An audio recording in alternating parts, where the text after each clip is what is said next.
If I've seen it, I'll pick at it. And I'm the Reminisce Reviewer, and we are continuing our Anime Addict's DragonBall month. Last time on DragonBall month, Goku goes on an adventure finding 7 magical orbs, with a girl, a pig, a bandit, and a flying cat. An evil little monster earthling named Pilaf is also after the Dragon Balls so he can take over the world!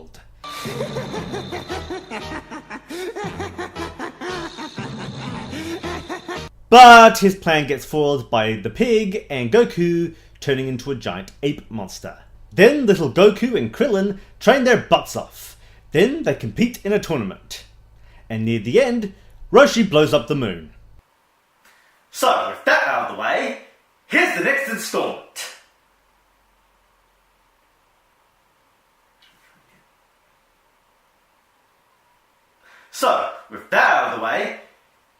next installment.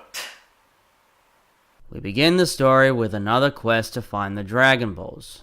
Now Pilaf does try again to get his hands on the Dragon Balls, but he's not the only villain in the game.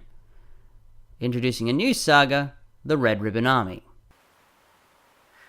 They're also connected to the Android and Cell sagas, as the scientist Dr. Gero makes androids for his evil army.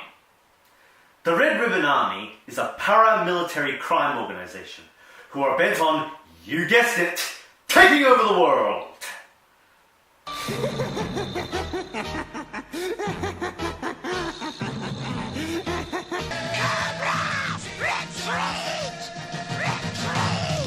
They are all led by their commander, Red.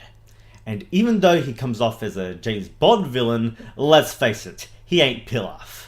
Though unlike Pilaf, these guys mean business. So while searching for the Dragon Balls, they face their first ranking officer, called Colonel Silver. This guy is a skilled boxer and marksman. Hold on. A guy named Silver goes after treasure and a little boy protagonist. Treasure Island! Can we just continue? Okay, gee. Just having some fun here. So, after dealing with Colonel Silver, Goku heads to Muscle Tower, where he fights the oppression of the Red Ribbon Army at Jingle Village. This tower is a reference to the Bruce Lee movie Game of Death. Right away, Goku crashes right into level 2 of the tower with his power pole. After beating up some bad guys, he walks up to level 3, where he fights Major Metallotron. An epic fight ensures, only to find out that this Arnie wannabe is a Terminator wannabe. Yeah, he's a robot. Huh? Yeah, well, as the things we find in this anime is beyond belief. Right.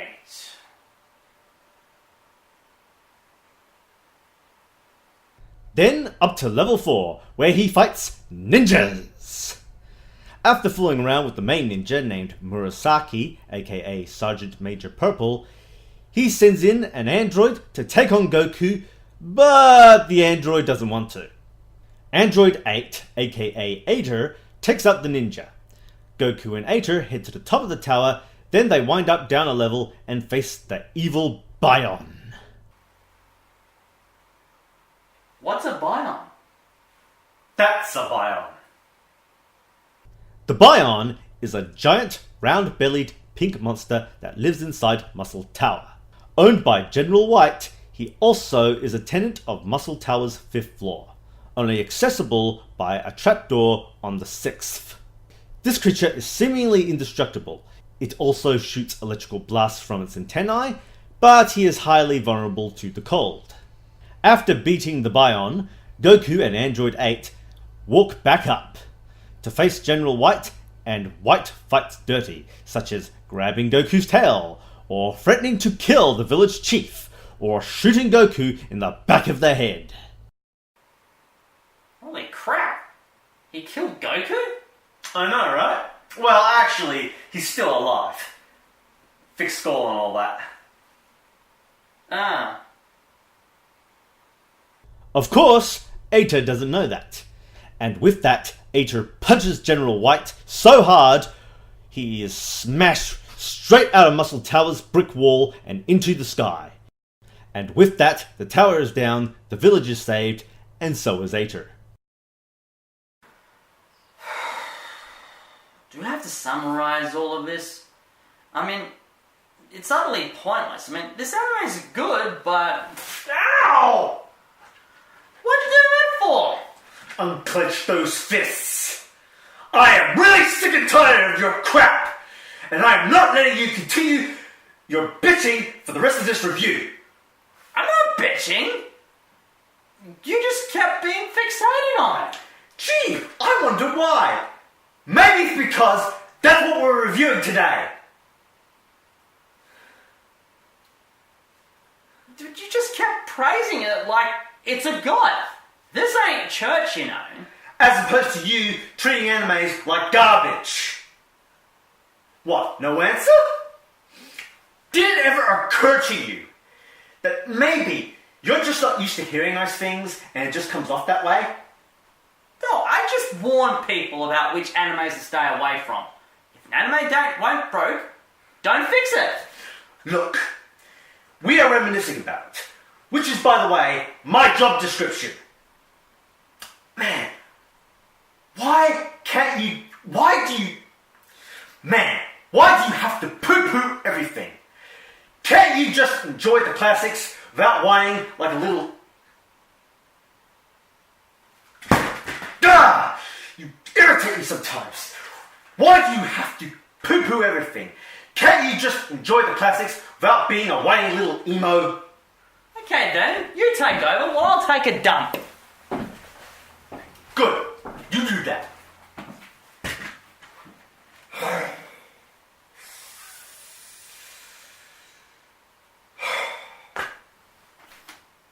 So, they go to find more Dragon Balls, and for their next part of the journey, they encounter this bozo, General Blue.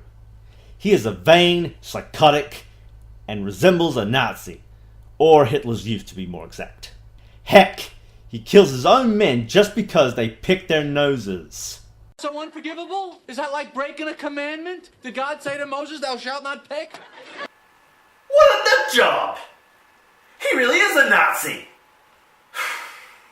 Oh, and it's also implied that he is a homo that is afraid of rodents, and is most likely a pedo. Man, he is ticking all the boxes now, isn't it?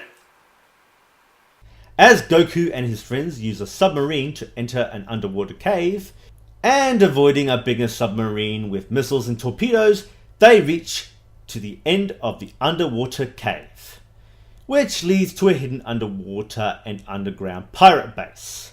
Then, through some booby traps, they then encounter a pirate robot.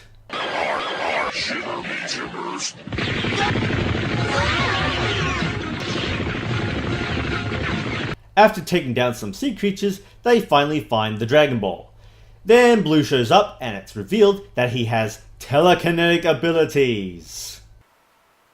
Despite that obstacle, our heroes get the Dragon Ball and leave the island. There are also some episodes that introduce the characters from the Dr. Slump series.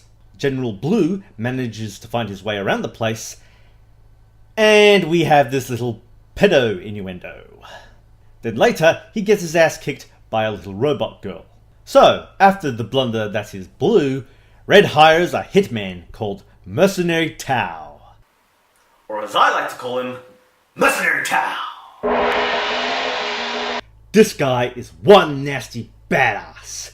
He is so deadly, he can kill a man with his tongue. Not only he can do that, but he can also surf the skies with pillars and trees.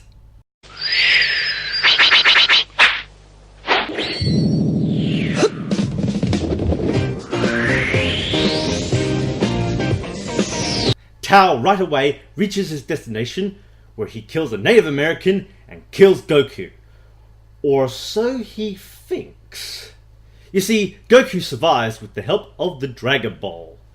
Goku then meets up with a talking white cat named Korin, who helps Goku become stronger.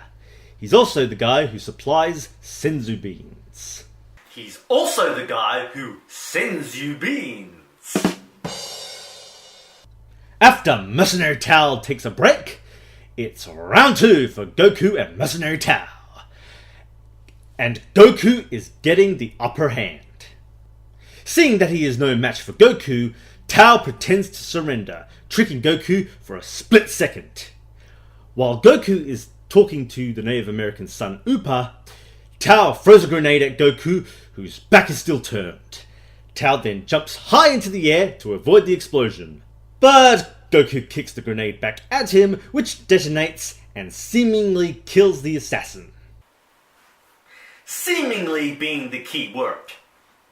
After learning more about Bulma and some filler episodes, Goku finally takes down the Red Ribbon Army, and the Staff Officer Black finds out Commander Red's terrible secret.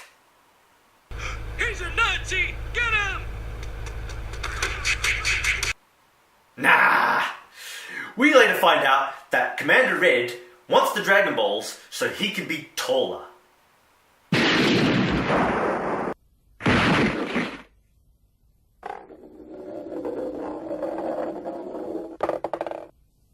Looks like I've been promoted. Clearly, he didn't take it that well. Then again, you get the same result if Black found out that Red was actually a Nazi. Really? Wanting to be taller? I mean, that's pretty much a dumb wish. I mean, you got all these guys killing and destroying and all that stuff just to make a one wish to be taller. Yeah, say what you will about Pilaf, but at least he has his priorities straight. And he's just as short as he is, if not shorter. Now that Black is the new leader, his first act as leader is to kill Goku. Black does all that he can to take down Goku, but later he stuffs the idea and uses a giant robo-suit called the Battle Jacket. Goku then finishes him off and double punches straight through the Battle Jacket, which explodes in mid-air, killing Black.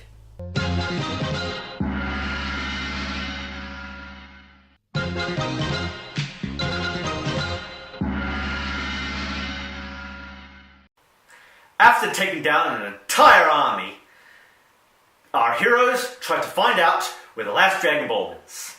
So they use the Dragon Radar, but it doesn't respond. So, what do? Well, they go to a place that will show them the location in the form of Master Roshi's sister, Fortune Teller Baba.